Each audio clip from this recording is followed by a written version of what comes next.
என்னை தேடும் இறைவனே, உம்மை நாடி வருகிறேன். என்னை தேடும் இறைவனே, உம்மை நாடி வருகிறேன். செப்டம்பர் 16ஆம் நாள். இன்றைய தியானத்தின் தலைப்பு பிள்ளை வளர்ப்பு பகுதி 3. வாசிக்க வேண்டிய திருமறை பகுதி ஆதியாகமம் 37வது அதிகாரம் முதல் 11 வசனங்கள். பிள்ளை வளர்ப்பு. யோசேப்பை தங்கள் தகப்பன் அதிகமாய் நேசிக்கிறதை அவன் சகோதரர் கண்டபோது அவனோடே பட்சமாய் பேசாமல் அவனை பகைத்தார்கள். ஆதியாகமம் 37:4. அநேக குடும்பங்களில் குட்டி பிள்ளைகளிடம் நீ அப்பா செல்லமா அம்மா செல்லமா என்று கேட்பார்கள். இந்த மாதிரி கேள்விகள் கேட்பது தவறு.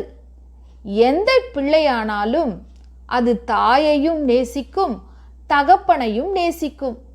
அதே போல தாயும் தகப்பனும் கூட எத்தனை பிள்ளைகள் இருந்தாலும் அத்தனை பேரையும் ஒரே மாதிரி நேசிக்க முடியும். ஆனால் ஈசாக்கு தம்பதியரும் யாக்கோபும் பிள்ளைகளுக்குள் பாரபட்சம் காட்டி குடும்பங்களில் முக்கியமாக தம் பிள்ளைகளுக்கிடையே பகையையும் பிளவையும் உண்டாக்கிவிட்டனர். இன்றும் அது தொடர்கிறது.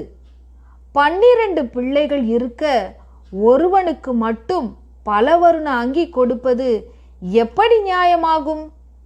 ஈசாக்கின் வீட்டிலோ தகப்பன் ஒரு பிள்ளையையும் தாய் ஒரு பிள்ளையையும் அதிகமாய் நேசிக்கிறார்கள்.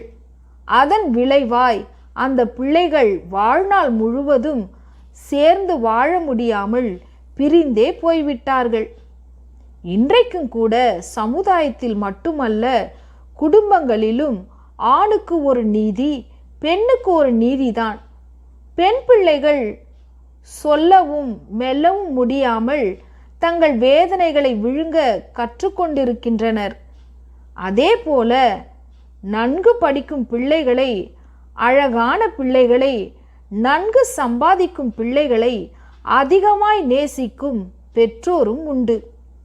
எந்த காரணத்தை முன்னிட்டும் பட்சபாதம் காட்டுதல் கூடாது. அதனால் அன்பு தாழ்ச்சியை உணரும் பிள்ளைகள் தாழ்வு சிக்கலுக்கு ஆளாகின்றனர், வன்முறையில் ஈடுபடுகின்றனர், இளம் குற்றவாளிகள் ஆகின்றனர். பெற்றோர் விழிப்பாய் இருந்து எல்லா பிள்ளைகளையும் சீராய் நேசிக்க வேண்டும்.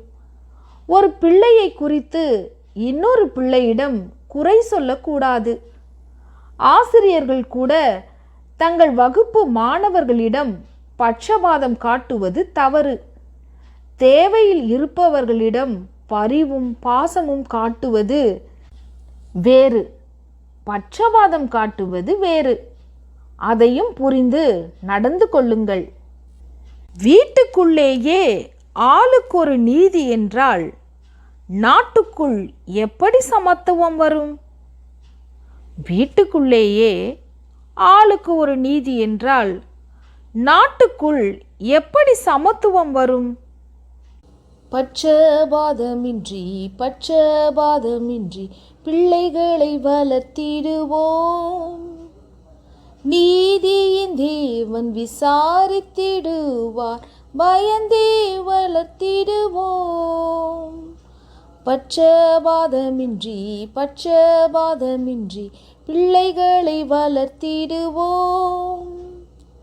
நீதியின் தேவன் விசாரித்திடுவார், பயந்தே வளர்த்திடுவோம். தேவன் தந்த ஈவுதனை சிறப்பாய் வளர்த்திடுவோம்.